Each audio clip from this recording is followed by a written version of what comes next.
Alam niyo ba ang kwento ng pinya?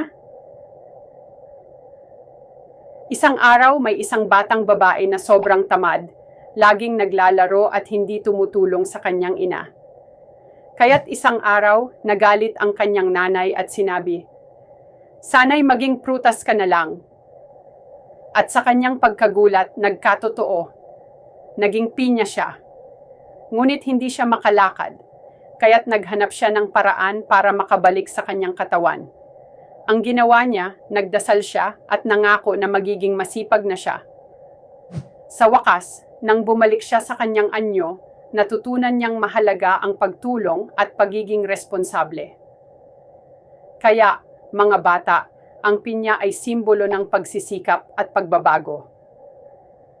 Kapag kumain kayo ng pinya, isipin niyo ang kwento ng batang tamad na natutong maging masipag.